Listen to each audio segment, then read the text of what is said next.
Assalamualaikum warahmatullahi wabarakatuh. Kami dari kelompok 3, kelas 11 MIPA 3 akan mempresentasikan tentang induksi elektromagnetik. Perkenalkan, nama saya Aisyah Kansalmani, absen 2. Saya Devina Natasha, absen 6. Saya Keisha Danaya, absen 15. Saya Marshailina, absen 18. Saya Mianda Esther, absen 20. Saya Siti Marsita, absen 36.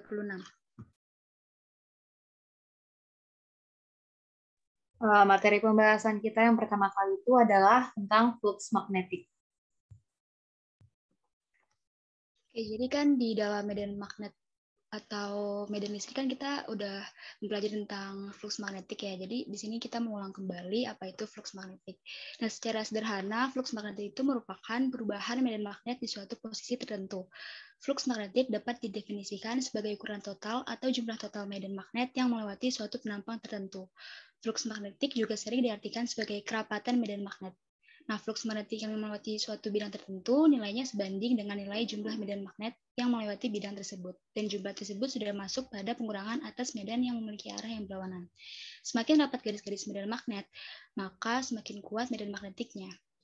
Kemudian, flux magnetik memiliki suatu yang disebut Weber, yaitu satuan turunan dari volt detik.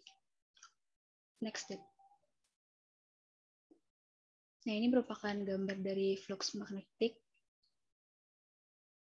Next.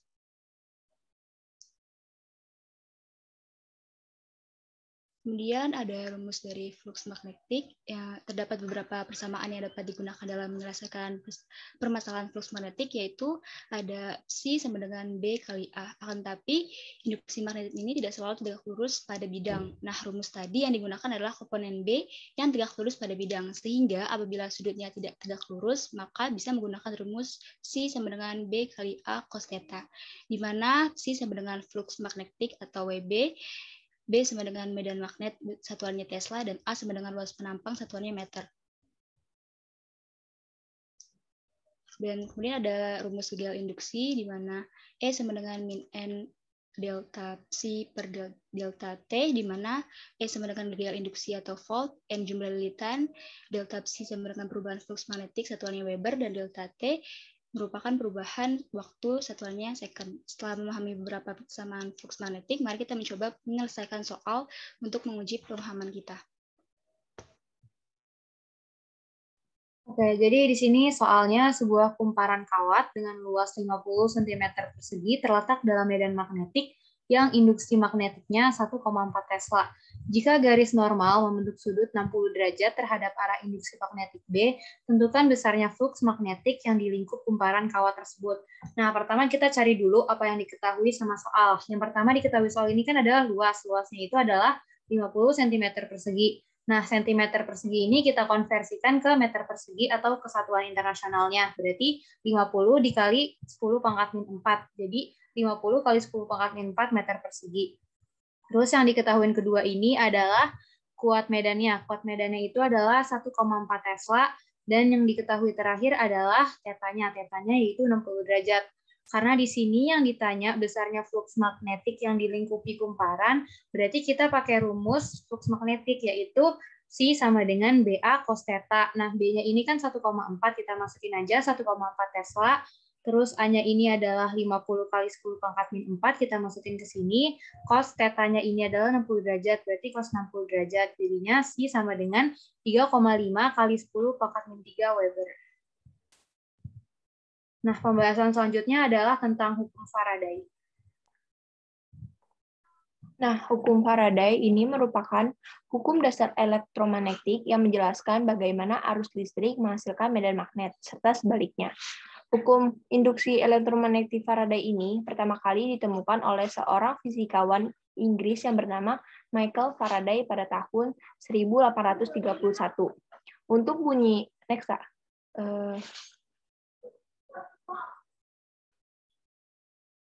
untuk bunyi hukum Faraday ada dua. Hukum Faraday 1 ini berbunyi setiap perubahan magnet pada kumparan akan menyebabkan gaya gerak listrik atau GGL yang diinduksi oleh kumparan tersebut. Lalu ada hukum Faraday yang kedua. yang berbunyi tegangan GGL induksi di dalam rangkaian tertutup adalah sebanding dengan kecepatan perubahan flux terhadap waktu. Nah, kesimpulan bunyi hukum Faraday 1 dan 2 ini, setiap perubahan magnet pada kumparan akan menyebabkan gaya gerak listrik atau GGL yang sebanding dengan kecepatan perubahan flux terhadap waktu. Next. Percobaan Faraday menjelaskan bahwa menggerakkan magnet keluar masuk kumparan menyebabkan penyimpangan pada jarum galvanometer. Terlihat pada gambar, batang magnet apabila dimasukkan ke dalam kumparan dan selama gerakan magnet batang jarum galvanometer ini menyimpang dari kedudukan semula. Nah, pada saat magnet berhenti bergerak, jarum galvanometer ini kembali ke kedudukan semula. Dan pada saat magnet ditarik, jarum galvanometer menyimpang lagi dari kedudukan semula, tetapi arahnya berlawanan pada saat magnet mendekati kumparan. Ini menunjukkan bahwa dalam rangkaian terjadi arus listrik atau arus induksi, akibat beda tegangan yang disebut GGL induksi. Next. Maka hukum Faraday menjelaskan bahwa besar GGL induksi yang terjadi dalam kumparan berbanding lurus dengan cepat perubahan flux magnetik yang dilingkupinya dan dapat dirumuskan menjadi epsilon sama dengan min N delta C per delta T. Atau untuk waktu yang sangat singkat ini merupakan rumusnya yaitu epsilon sama dengan min N delta dc per dt, di mana epsilon ini merupakan GGL induksi, satuannya itu volt, dan N itu jumlah lilitan, delta C ini merupakan perubahan flux magnetik yang satuannya itu Weber, dan delta T merupakan selang waktu yang satuannya itu second, dan dc per dt ini merupakan turunan flux terhadap waktu.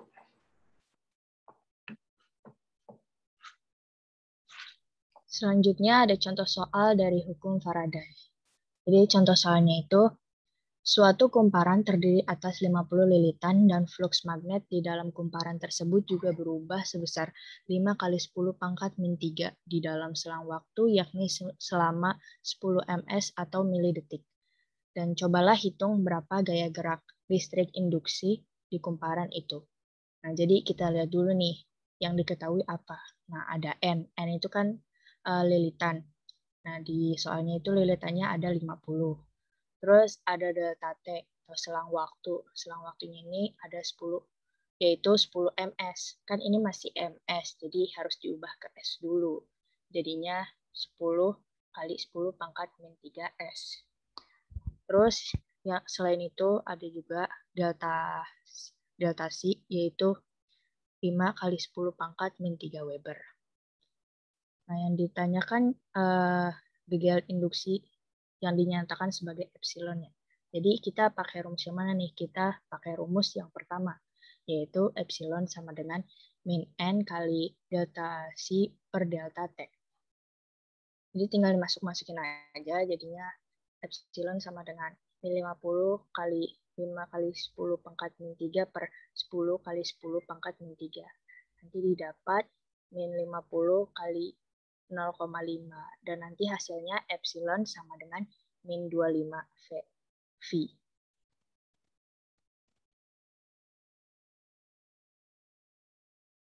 Oke, selanjutnya akan membahas tentang hukum Lenz. Next.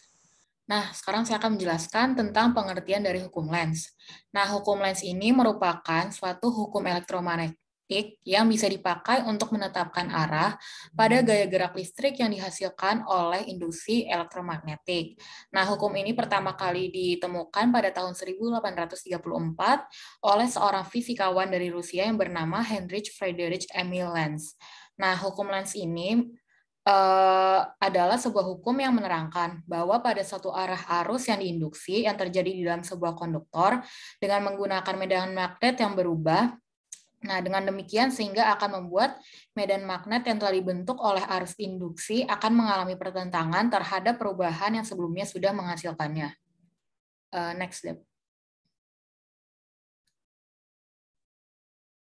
Nah, sekarang saya akan menjelaskan tentang bunyi hukum Lenz. Nah, bunyi hukum Lenz adalah apabila GGL induksi timbul dalam suatu rangkaian, jadi pada arah arus induksi yang sebelumnya telah dihasilkan, dengan sedemikian rupa akan menimbulkan medan magnetik induksi yang saling bertentangan terhadap perubahan medan magnetik. Nah, dalam hal ini arus induksi berupaya untuk mempertahankan flux magnetik totalnya konstan. Next. Nah, ini merupakan gambar dari konsep hukum Lenz itu sendiri yang seperti udah dijelasin di slide-slide sebelumnya. Next. Nah, rumus dalam hukum Lenz ini ada dua. Yang pertama untuk tegak lurus ada epsilon sama dengan B kali I V. Dan yang satunya lagi untuk membentuk sudut yang tetap, ada Si sama dengan B kali A cos theta. Dengan keterangan Si sama dengan flux magnetik, B sama dengan induksi magnet, A sama dengan luas bidang, theta sama dengan sudut arah induksi magnet B beserta garis normal bidang. Nah, untuk memahami materi ini lebih lanjut, akan dilanjutkan oleh contoh soalnya.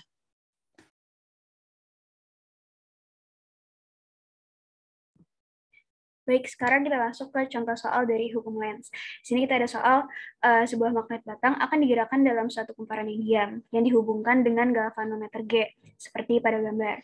Jika arus listrik mengalir dari P ke Q, maka jarum galvanometer akan bergerak ke kanan. Bagaimanakah gerak jarum galvanometer ketika kutub utara gerakan masuk ke dalam kumparan, berhenti sejenak, kemudian ditarik keluar dari kumparan? Next.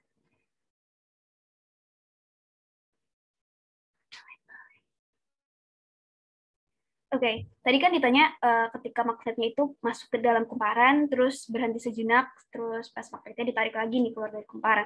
Nah, kita bagi dari 3 fase itu. Yang pertama, pas magnetnya itu masuk ke dalam kumparan. Jadi, pas kutub utara mendekati ujung kumparan, sampai masuk ke dalam kumparan, flux magnetik utamanya itu akan bertambah, dan arahnya itu bakal ke arah kanan. Jadi, sesuai sama kalau kita lihat dari gambarnya, itu kan dimasukinnya dari ke kiri ke kanan ya. Si kutubnya masuk ke dalam kumparan, kemudian flux magnetik utamanya itu akan bertambah dan arah asalnya itu bakal ke arah kanan. Nah, terus tadi kan disebutin juga sama Mianda kalau misalnya flux magnetik induksinya itu akan berlawanan arah sama flux magnetik utamanya. Jadi nanti flux magnetik induksinya itu kan berarah ke kiri karena dia berlawanan. Nah, untuk menentukan apakah jarum galvanometernya itu ke arah kiri di nol atau ke kanan, itu kita pakai kaidah tangan kanan pertama. Jadi kita ngikutin yang jempolnya itu untuk flux magnetik utama induksinya maksud saya. Jadi karena tadi flux magnetik induksinya itu ke arah kiri, jadi kan jempolnya ke arah kiri. Kemudian empat jari ini tuh untuk arah induksinya. Jadi karena dia ke kiri untuk flux magnetik induksinya, jadi arus induksinya itu bakal kayak menggenggam ke arah sana. Nah, karena ke arah sana, jadi kalau misalnya kita lihat di gambarnya lagi, itu arahnya itu bakal dari Q ke P. Nah, jarumnya itu nanti karena dia arah arusnya itu dari Q ke P, itu bakal bergerak dari yang tadinya di nol, yang di tengah-tengah, itu bakal bergerak ke arah kanan. Kemudian, yang kedua, ketika magnet berhenti sejenak, berarti pas ketika kutub magnetnya itu, kutub utara magnetnya itu ada di dalam kumparan dan nggak dilakukan kayak pergerakan gitu kan, berarti jadi dia berhenti aja. Nah, jarumnya itu nggak bakal ke arah kiri atau ke arah kanan, tapi dia bakal menunjukkan ke nol aja, karena nggak ada perubahan flux magnetiknya. Terus gagal induksi antara P dan Q juga tidak timbul, sehingga jarumnya itu bakal menuju ke arah nol lagi. Tadi kan ke kanan ya, terus pas berhenti itu bakal balik lagi ke nol, kayak gitu. Terus yang terakhir, ketika magnet ditarik keluar dari kumparan, flux magnetik utamanya itu akan berkurang. Terus arahnya itu sebenarnya bakal tetap ke arah kanan, tapi karena dia berkurang karena dia ditarik gitu, itu kutubnya bakal kutub yang kumparannya itu yang menghadap di kutub utara magnet itu akan berubah jadi kutub S. Nah, karena hal itu nanti jadi flux magnetik induksinya itu bakal berarah ke arah kanan. Nah, pakai kaidah tangan kanan pertama tadi, nanti arusnya itu bakal mengalir dari P ke Q, dan jarum galvanometer itu bakal bergerak ke arah kiri.